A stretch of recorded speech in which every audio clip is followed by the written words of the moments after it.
What's the shot?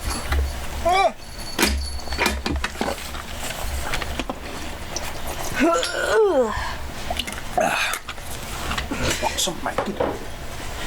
Make a waffles. Make a waffles. Did you sink? I did. Hey, you remember last time when we were here, but we weren't? Now we're here again. Did we ever play Sonic Heroes? We briefly played Sonic Heroes before it failed, and then we started playing Sonic Adventure. This is Sonic Adventure 9.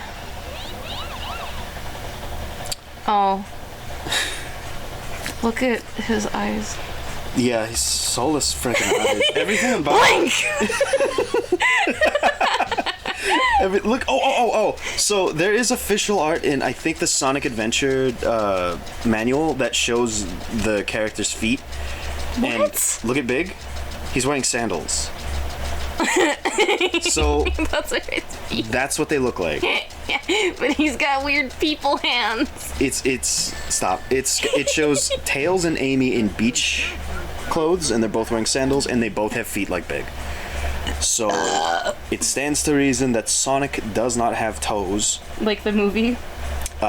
Destroying any and all dreams of every Sonic fan that doesn't live on this side of the country. So I've been reading it. You have. And I'm in like the last third. And shit's getting weird, so I'm kind of glad that the audiobook expired. Yeah. There's a lot of harsh language being dropped. And just very strange circumstances for children. And I haven't even gotten to the train. Oh yeah, Bev's train. Wee! So she does say wee. I'm on it. I'm dying for some kind of context to make it okay, and so far I ain't got shit. I don't know why. I don't know what context would ever make that okay. Anyway, is this glitch in the GameCube version? Because this is the GameCube version. PS2 version broke, so I got the GameCube version. There's a glitch where you don't even have to boost. You could just run on the frickin' ceiling and it'll... Well, it's got a boost track up there. It doesn't. Yes, it does. You see that? No, that's just arrows. That's stupid.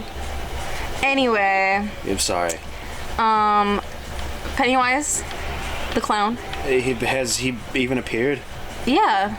He's like all throughout it. Really? Because you've only ever said, like, there's a lot of funny words in this one. I don't mention the clown because I don't give a fuck. Okay. I guess it's the least interesting part of the book. I mean, he's an alien. Alien. They just figured out that he's like a bajillion years old. Okay. They had like a vision because they did a nice Indian smoke ceremony in their little underground bunker thing. What? Yeah, they didn't put that in the movie. There's a lot of weird cultural stuff. The kids? Yeah, the kids. Okay, I mean that's not they just burn like green wood. That's not the craziest thing I've ever heard. It's just like, what are we doing out here, Steve? Everything. I suppose. Anyway, the one black kid in the story is the only black kid in the city, the town. Anyway. Oh, shit.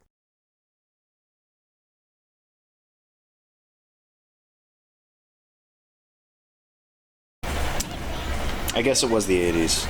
Yeah. So that wasn't terribly uncommon, I guess? Bro, I don't give a shit.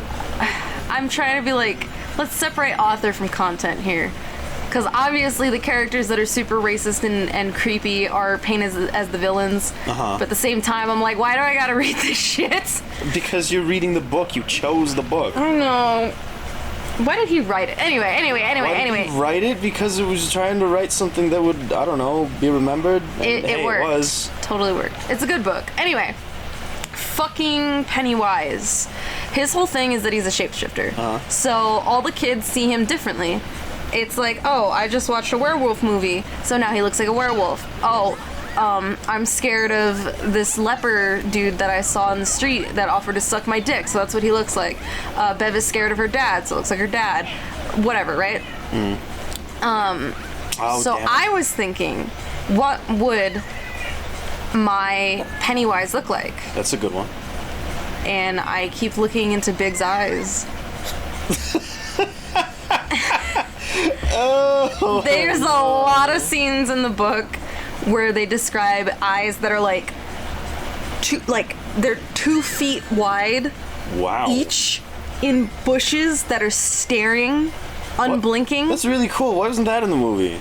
It might have been. I don't fucking remember. Like, the movie... I told you the problems with the movie, but I want to finish this. Okay. Fucking Big the cat. Big the cat. Staring at me. You're so cute. Like, I might make Sonic Heroes is a good game. I might make a little video for myself. just a personal project. Yeah. Because look at this dumb motherfucker.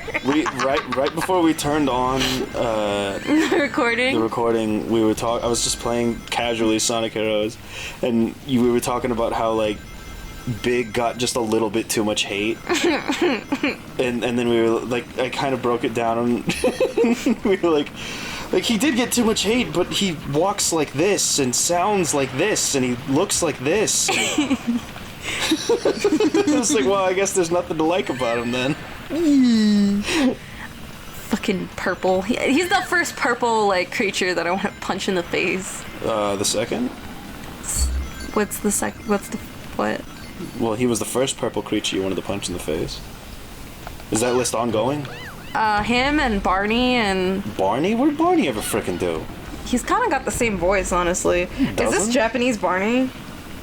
No. I'm sure Japan has many different Barneys. Oh shit, I could just do frickin'... Okay, God. okay. I was staring at that plane, trying to figure out what it looked like. Uh-huh. It looks like Flick. Flick? From Animal Crossing. Oh, I thought you were talking about Flick from Bug's Life. Put them both on the screen. No. Do it. Anyway, yes, the problems with the It movie. Okay, so the book is interesting. I mean, I already know what happens, but it's interesting in any regard because it opens with like the adults. And then they're like, oh shit, I don't remember anything that happened. Mm-hmm. So you're figuring it out as all the characters are figuring it out. You're kind of piecing it together along with them. Mm-hmm. And it's really, really interesting. Like, as their memories come back to them, that's how you get the story. So you don't just right off the bat know, how they... Like, they succeeded as kids, mm-hmm. but you don't know, like, all the details. And that's what's really fun to explore. It's like... How did they do that? Why don't they hang out? What is the relationship like? Why did they run a train on Bev? What the fuck is the turtle? Whereas in the movie, so I haven't seen the original. I tried to watch it the other day and I got bored as fuck. You didn't even make it past the title crawl, bro. It has a wonderful opening. At least I think it's a very solid opening. Oops. Where Georgie gets fucked up. Everyone knows that Georgie gets fucked up, alright? I think it's funny that that's like a... It's like... Georgie didn't die in this version. This is stupid. Well, it's not that. I'm sure that's in the movie. No. But they opened with, like, this random little girl going, mee on her tricycle or whatever. Yeah. And I was like, who gives a fuck? Like, who even is this? I'm talking about in, like, in a situation in which somebody's watching an It movie and it's like, Georgie doesn't fricking die in this one. Well, we have Pet Sematary to thank for, trying to subvert my expectations. You saw that scene, right? You specifically showed me that scene. You called me in and you said, look. I said, whoa, she's freaking for real. I pissed myself. And I was so mad. It was, bro. Anyway. The new movies that I did watch in theaters, and I actually watched the second one twice. The second Pet Sematary? No, fuck that. I watched that once. The second It. Yeah, I didn't see this. No, I didn't see it Wait. No, Luigi saw it twice. I saw it once, but I had more context going in than he did. Okay. So that one is very much... I mean, I get it. It's hard to adapt unless you're going to do, like, a full-on, like, show. You can't really balance the two timelines back and forth like that. It would be way too confusing for a mass audience. But the movies were like young kids, adults for part 2. And then part 2 was a lot of mixed in with the kids. So it was kind of like, why are we bothering? with the adult. Like, it kind of, I don't know, it didn't feel right. And it had been so long, so fucking long since I tried to read the book that I was just like, is this how it is? Because this kind of sucks. This shit's boring. No, it's actually told very well, and I understand the appeal. Okay. When you were younger, you hated Stephen King. Bro, okay. I remember I hit like middle school, okay? And I didn't watch scary movies because in my house, anytime it was dark, my dad would like hide behind the couch and then growl or fucking jump out at us or whatever. So I was like, I'm not giving him any more excuses because then he'd call me a pussy. Your dad was a freaking moron. Turtle! So fucking, I was like, alright, fine, I don't want to watch any scary movies. And what I did see, I was like, that's stupid. The first time I saw The Exorcist was in Spanish. So that was fucking goofy. Like the dubbing was off. Anyway, what I did realize was there are books. Everyone talked about Carrie. Everyone talked about Stephen King, just in general. I was like, all right. So, there was a bookstore at the Corona Library, and I would go there whenever we were in the area, and they had books for like 25 cents paperback, 50 cents hardcover, maybe $1 hardcover, whatever. I got a fuck ton of books. All right, I read. Let me see. I think Misery was the first one. And you love that one. I love the fuck out of Misery. I found Cujo. That one was short. I like that one. You also love that one. There was Insomnia, which talked about auras. Which excited a prepubescent Kiki. Yes. But the ending sucked. Well. Let me see. I read Needful Things, Gerald's Game. Gerald's Game has a good movie on Netflix. You watched it? It's fucking excellent. Okay. The lady that's in it is in like a whole bunch of different horror movies on Netflix, and she's great. She just fucking does a good job. Okay. What else did I read? I didn't think Carrie was interesting, but I can probably go back through it because it's really short, and I didn't appreciate. Like, I just. Okay, so I took everything very surface level. So I was plowing through these books in middle school and high school, and after so many, I was just like, this isn't scary. All anyone was doing is masturbating, or wanting to shake their baby to death, or seeing blood. Like, I was just like, who gives a fuck? And then I tried to get through it 4 times. And that book is that's a Bible. That book is like 1,400 pages. Yeah, it's huge. Needful Things, I think, is slightly bigger or like the same length. I don't know. I read a hardback Needful Things and a paperback It, and it was so I think the closest I got was almost halfway with It, and I just had to fucking stop. Like, I was like, I'm fucking done. It was too boring at the time. And then I looked at Needful Things because it was still on my shelf, and I was like, it's a long one. Let's try it. I powered through that piece of shit, and I still stand by that one being stupid. Damn it. I still stand by it being, like, I mean, it was supposed to conclude, like, all the stories in one town that he had created for a bunch of different stories. So the whole town gets in on it, but what stood out to me was, like, there's a shop owner guy, and he sells everyone items that they think they need in their life, so they essentially sell him their soul. So it's kind of like a Bruce Coville novel that I read. Is Bruce Coville again? He did Aliens Ate My Homework or whatever the fuck. And, like, he did a bunch of fun sci-fi shit that I liked. My brother made me read, he made me do a book report on aliens in my cereal. Dimension X. No, Sneakers. like Aliens for Breakfast or whatever. Yeah. He made me do a book report for him on that, and I thought it was freaking weird because, like, why? I don't know. Maybe he wanted to talk about it with you. No, it was just like, not even as a punishment. It was just like out of nowhere. don't know. He thought he was helping.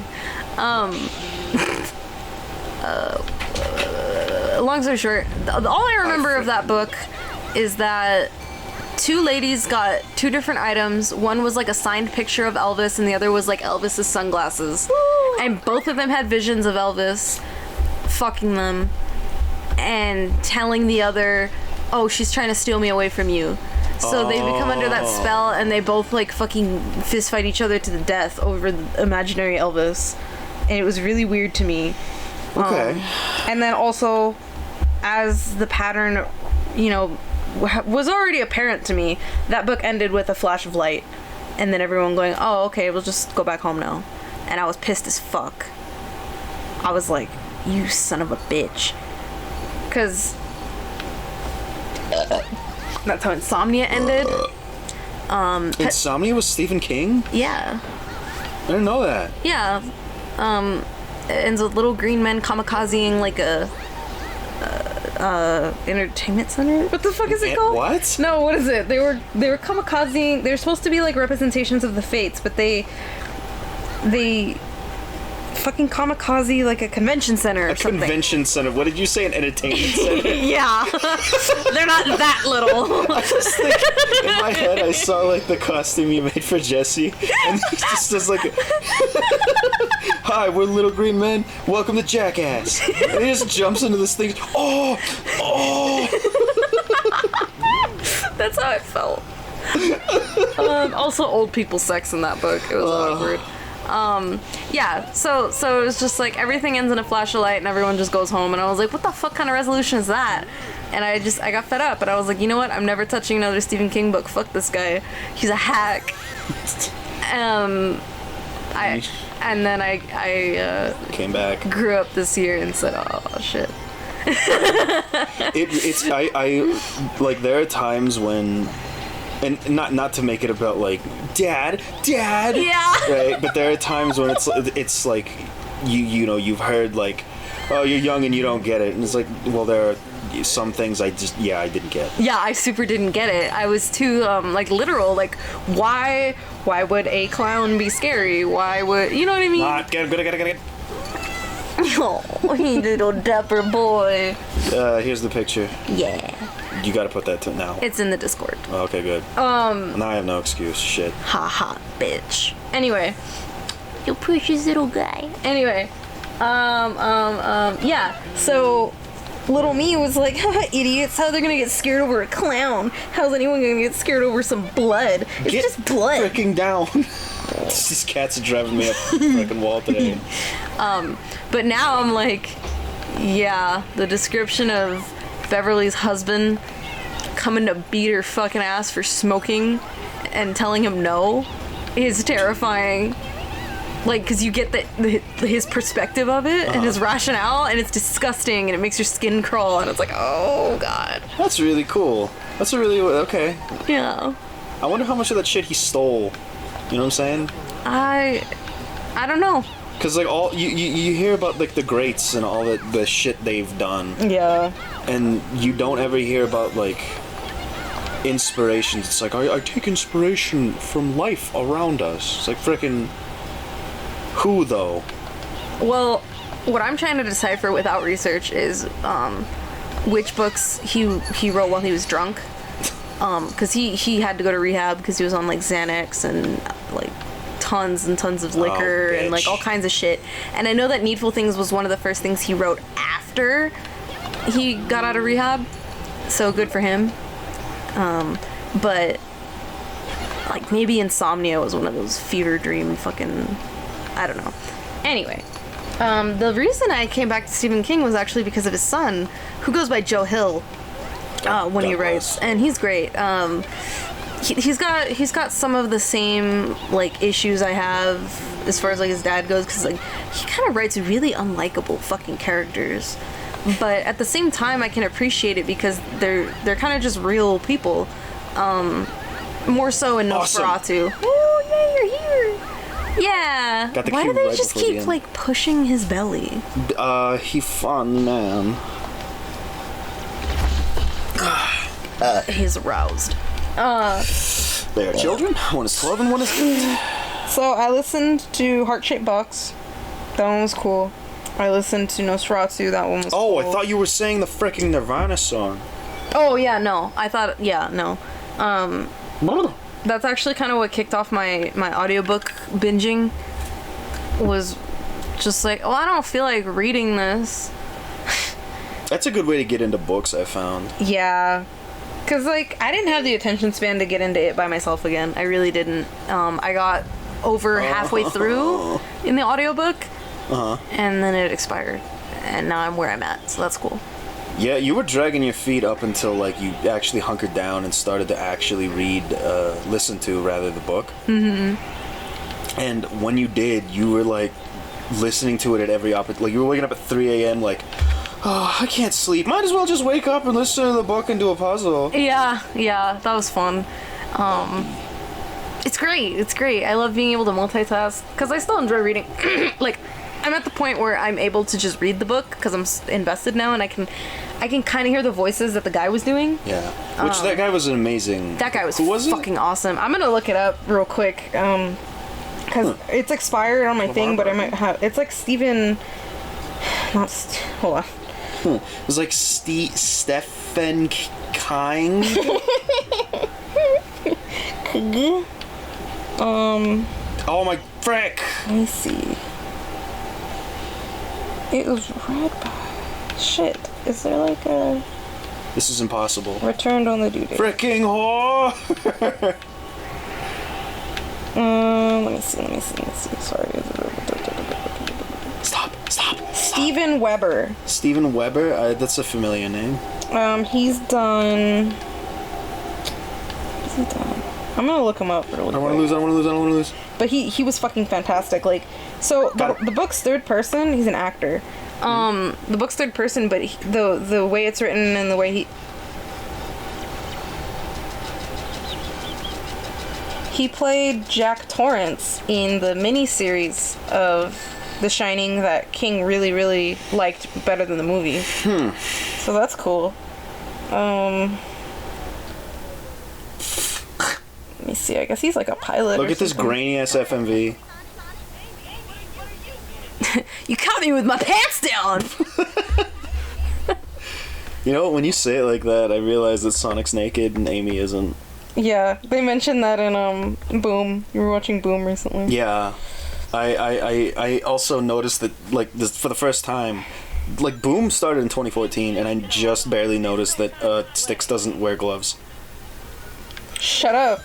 See her little fingers, dude. Yeah, it's weird. Let me see. Isn't Chicago Med? Anyway. Oh god. That's why I remember him, because your stupid cunt mother was watching all those stupid, freaking awful shows. Those are some great stuff. He played Alfred Pennyworth in Scooby-Doo and Guess Who. What? I guess they did a Batman episode. Oh, right.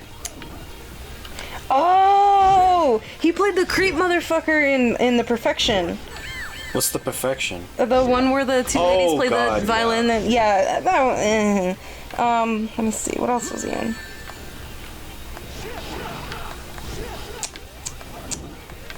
He does Alfred's voice. He did Norman Osborn and Green Goblin in the Ultimate Spider-Man series. Oh, that's cool as fuck.